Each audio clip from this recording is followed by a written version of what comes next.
Welcome to the Bad Tutors Podcast. If you're here for the newest up-to-date, accurate information on the nerdy topics that are near and dear to your heart, well, let me tell you, you ended up in the wrong place. Here, we are all about hot takes and grandiose displays of misinformation, so stick along for the ride, and you might just blow a blood vessel or two. So, Tyler and I have been no-lifing Monster Hunter Wilds very hard this week, and probably will be for most of the next couple weeks. So this is going to be a shorter, more scripted episode while we gather our thoughts on both the story and gameplay of a brand new, fantastic game that we are both very much in love with. So I'm going to do a little bit of a solo episode where I talk about a very wholesome and fun part of the Star Wars universe. Bounty hunters. Those fun, lovable guys that travel around the galaxy, telling tales, making clones, and taking in the sights. Oh God. Oh no, there's someone in the sights. Oh God, he's pulling the trigger!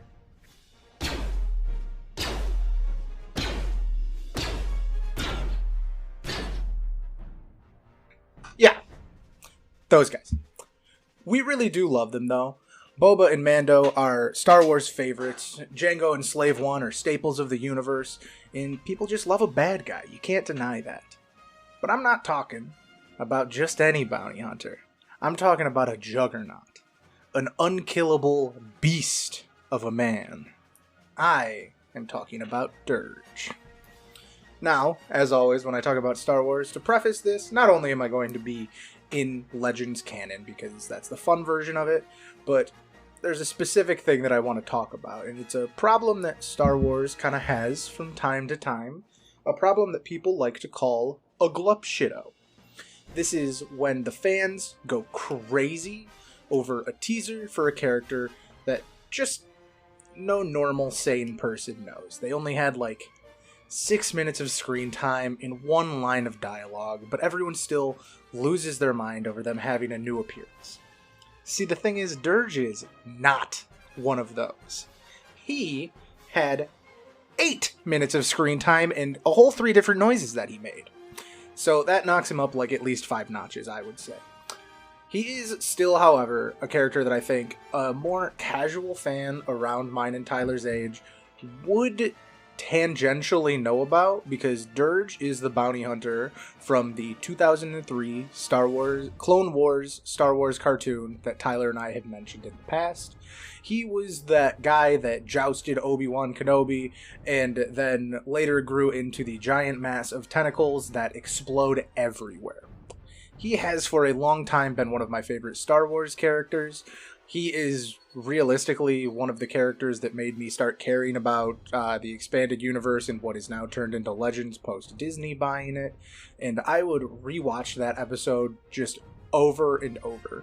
He was a very small part that most people have likely forgotten.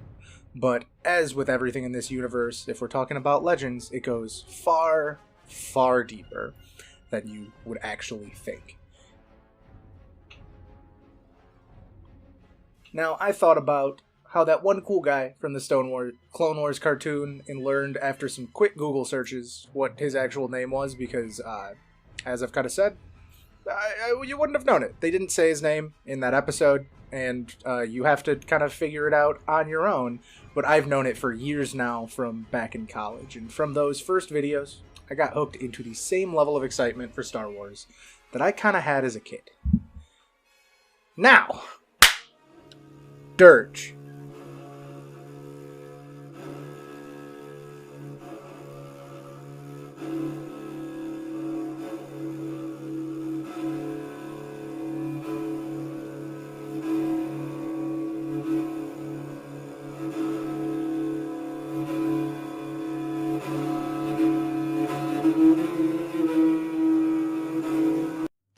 No, not that kind of Durge. Thank you, Esper. Durge is a character of Jedi descent. Now, these guys are fucking crazy. Their biology is nothing like any other species that I have encountered or can really think of outside of maybe, like, Lovecraft. They have absolutely no internal organs, with the exception of a brain, and they also have no bones, meaning that they are just a writhing mass of muscle and nerves that can regenerate themselves from any injury, barring destruction at the atomic level or zombie rules, complete 100% destruction of the brain. Because that is the only thing that they can not regenerate. Meaning that if the brain is not destroyed because it can't regenerate at all, they still suffer standard entropy and decay. So when a Jedi gets to an old age, they just end up going insane like any normal race does, but then they just keep living forever. So you can understand why that would make for a very good and a very bad bounty hunter, depending on how old they were, as their psychosis either often, or at least in the case of my boy Durge, ended up becoming a very pure bloodlust. So Durge was alive at the point of the standard timeline that everyone is familiar with in the sequels. Like I said, we see him in the middle of the Clone Wars, and at that point he is already insane and filled with rage, not only from old age, but some other stuff that I'm going to get into here in a bit. Also, he did not die in that episode. As I said, he kind of exploded, like fully exploded. Obi-Wan kind of gets inside of him and force pushes everything out, and he covers an entire room with viscera. And yeah, he kept fucking living after that. Shit's wild. But I'll get to that soon, as we continue with the other events of his life. So, how did he even get his start before going insane? Well, come on now, you know me. You know what I cover. Obviously, he was the Archduke Ferdinand of his time. Kind of. So, he was trained by a Mandalorian after leaving his people because he saw a bounty hunter do a kill real good, and he wanted a piece of that pie. Really fucking bad.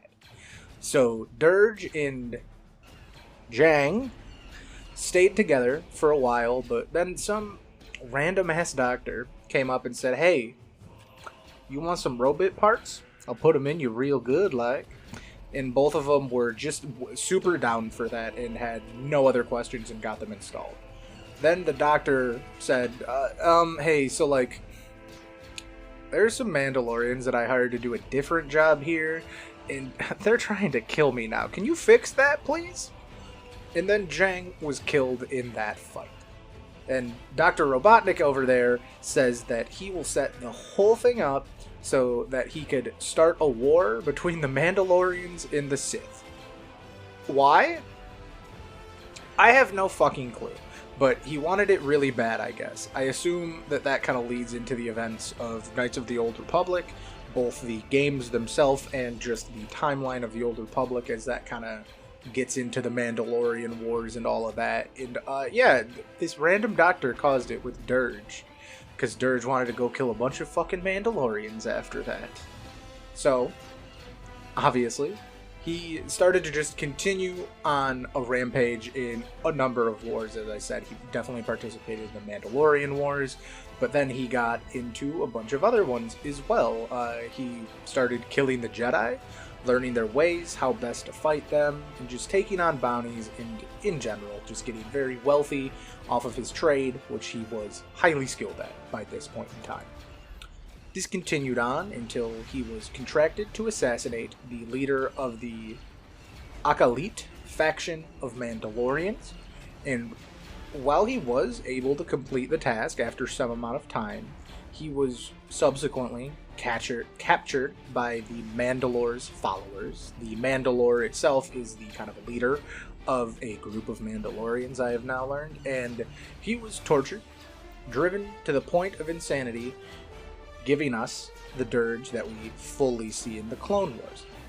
He was able to eventually escape these captors and torturers, then took nearly a century to fully regenerate his body to its full strength. And apparently, he spent around 60 of those 100 years underground. I can't really figure out why. I haven't read the source material itself, but from what I was able to find, maybe it was on purpose. I, looking back, have a feeling that underground means in like a bunker away from people or something. But it's way, way funnier to think that he just buried himself in the ground for like 60 years and just like, I assume grew like a plant. Like his muscles became kind of a root system. And then one day his head popped out of the ground and he went, alright, I'm healed now. And got back to fucking killing. He did it real good. So when his head finally popped out of the earth plant style, as I've now asserted, I'm not guessing, I'm asserting that, he was a confirmed sad boy, because he learned that the only people he wanted revenge against, the Mandalorians, were all but extinct from the events of the Mandalorian War and all that shit with Darth Revan that is in the Knights of the Old Republic game. Go play him if you want that story. However, he was also a very lucky boy, because the one and only, the man himself, Mr. Count Dooku, found out about Durge's return and offered him a seat in his military, the fighting against the clone army of the Republic.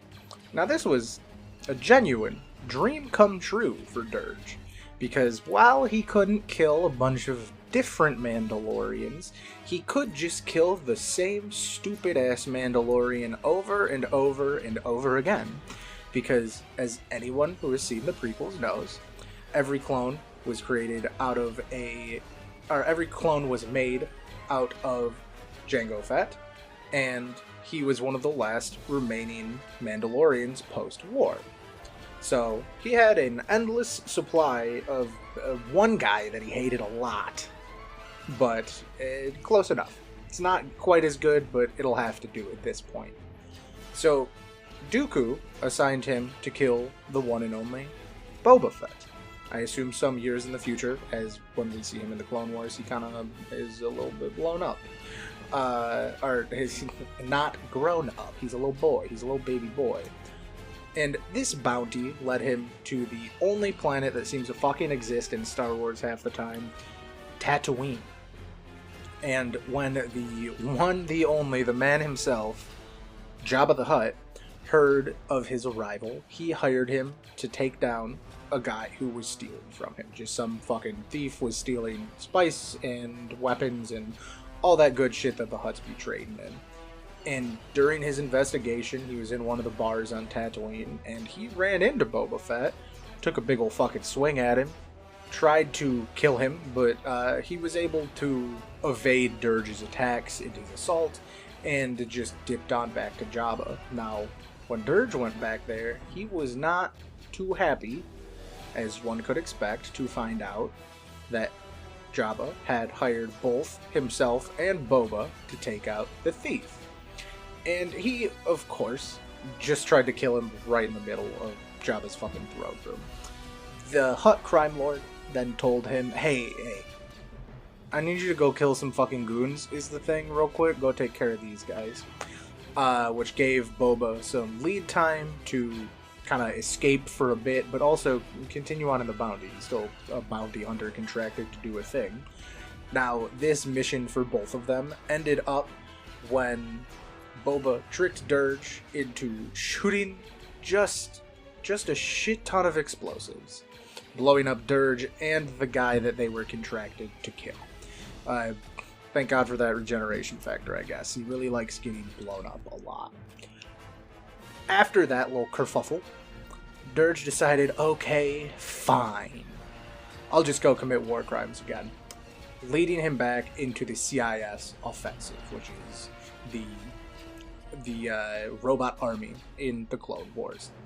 From there, Durge and Asajj Ventress, yet another example of the rule of two being broken, as she was Count Dooku's apprentice that we see in, I believe, a number of the cartoons, but very briefly in the 2003 Clone Wars cartoons as well. They were sent to kind of test out some chemical weapons known as Jenna Zana Boor's swamp gas. Real creative name. It was proven to be particularly effective against the Gungans of Naboo, so they decided, fuck it. Let's go for a full-scale genocide and throw it down on the planet proper now. and they got into a very heated engagement with a strike team of Jedi consisting of Anakin Skywalker, Obi-Wan Kenobi, some dude named Glaive, and I believe some girl named Zul Kiss, Xiss. Don't ask me how to pronounce it. And the ARC Trooper Alpha 17. He didn't make it out alive, because Durge was eventually pressed to kind of retreat and forced out of the area by Anakin, and he swore vengeance against him. My man really likes vengeance. Whether or not it ends up playing in his favor is a different discussion. Next, or the next time Durge and Asajj encountered the Jedi, they were much more prepared. They had actually set a trap that ended up killing 4 out of the 5 Jedi that were tasked with finding the source of this gas production that was, again, just going to do a big old genocide. And the only reason they didn't kill 5 out of 5 Jedi is because Obi-Wan was present in that group, and the pair were specifically instructed by Count Dooku, you are not to kill Obi-Wan Kenobi. The next time he encountered Obi-Wan was in the very specific episode that I am referencing up top in the video in the Clone Wars cartoon from 2003. I would recount that one here, but for real, just go watch it. It's so good. Just go watch it. It's less than 10 minutes long, and it's available on YouTube. So go watch that, and come back to this. Keep up the continuity. And there isn't too much more to say about him. He of course had a couple other battles, but before we get into the real end of Durge,